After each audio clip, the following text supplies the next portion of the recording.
ngasi card ki reading haipeta yemina se ko card ki reading se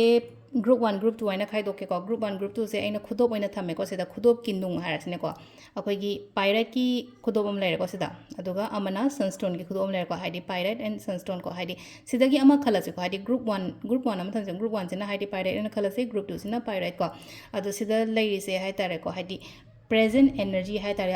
aigi akoi bada hoje haidi karam makhal gi manin lege khot ke natrag energy lege ha bado adu gi matang de yeng ne ko aham ba pirate choose to bangi yo ne se group 1 ni ko haidi pirate ki khudop ki pirate ki nung se khan ba hai tare crystal aina sumaina sum tham basida ko adu sida gi yeng minarase aham ba gi ko first ki eno se akoi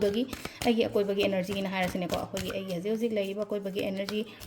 se kamaina lege phana lebra natraga phatana lebra adu hai pet yeng se ko Fergana कमायना तौबा फत्रगना करी guidance लापा हैबतो दु येंगसे को सिदगी हैना card अहम खतंग लौथोए को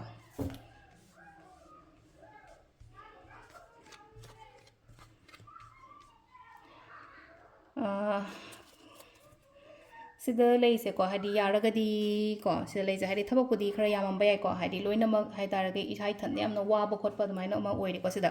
thabak yamba thau yamba harasne ko silai jo hadi mi ama sain tor ka hadi pot puraga kholaga chatliba khole khonari be am kan hajik sai tare ko energy saragadi sida akoi bagi energy saina haragadi hadi hoi aigi akoi gi ahan gumba kai gumba yum gi leiba khotpa oiraga su ko hadi moina haiba khotpa adumba mayam do phajana dum follow to hadi shauning badi phawbadi ai ko sida leino ko hadi sum ahan gumba na sum ngang khotpa se ko adunga sai gi hadi moidi kaino ne hadum leina ko hadi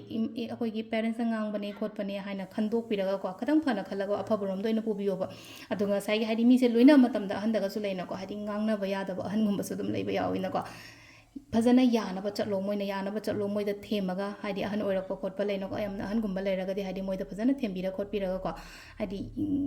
लोइनाबा मयाम दरकार रो को अदो हजिकि न हादि थौ यामगनि को हादि अहन गी सेवा तबो ओइरो नत्रगा अमगि ओइरो इथंदा लोइनामक लोइना तौरे पुरा थांगा चले मतेंग हार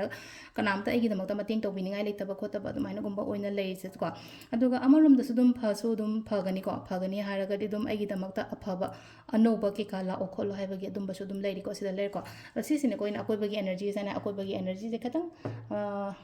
खरा नुआइते हारगसु को हादि तुंगदा इनौ नौना लोइनामक फना लाकपा खोटपा दुमाइना गुंबा ओइरि को सिसिना कोइगी आमबगी पाइरेट की केनो हाइतारे को नुंगसे खनबंgai gi ओइना ओइरे को मथंगी सिना को कोइ सनस्टोन खनबंgai gi ना कै लाके हाइबदा पे येंगसे को अकोइ बगी हादि सराउंडिंग एनर्जी सेना हारसेबा मथंगी सिना को सनस्टोन खनबंgai gi येंगसे को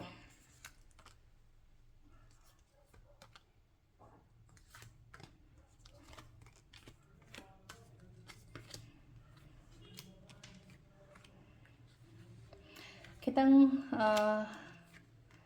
तपली तौरे पोट सिंगसे मखा लेना को हाथु हाथु गुंबा ओइबदबो खोतबा दुमाइना गुंबा ओइना ओइ को से लाइसे हाइदि खितंग एगी दमकता केनोमा लाकपा खोटपा मतमदा खतंग डिले ओइबा को हाइदि डिले ओइबा खोटपा दुमाइना एनर्जी से को हाइदि हजिक अइना पामे ना खलसे अइना पामे पोट से लाक्ति लाकनी लागा सुको डिले ओइबा खोटपा को दुमाइना गुंबा ओइना लै को हाइदि पैसा नुंसागी कई मतंग दगा हारसो को हाइदि पैसा हाइदि वेल के का से आइतारे को हाइदि अइना यामना फहनिंगे खोलनिंगे हारगसु पैसा जे लाक्ते हाइबदि यार को लाक्सु लाकनी दुम चसु चखिनी को हाइदि लाकपा चटपा अदुम बसे दुम खरा दुम लैगनी को अइना फना हाइदि स्पेंडिंग से दुम हाइदि फादा थमगेरसु यादबदो म खसि लैसे को अदुगा अमसो मुसिदा हाइ को हाइदि केनो म तौगे खोतगे ना खल्लगदि को हाइदि सिदा लैनो को चटलो दुगी पोतो तौ हाइदि खनगनो हाइदि रेडी ओइरगा लैरे ना खल्लगदि को अदुगी पोतुदा चंगजन बिबा नत्रगा खोंग थांजन बिबदा काइबा केमता लैते को सिलाइसे को अदुदुना हाइदि सिदा अखोइना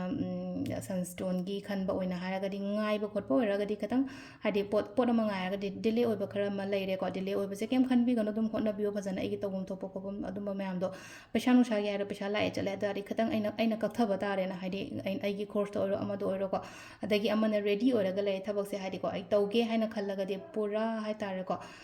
फोकस थमगा अइना पांथोके अइना तौगे हाइना खलिबा थबक तुदा फजना खोंग थांजंबियो को अदसिदा लैरे सुम हाइपेतंग अकोइबा हजिकी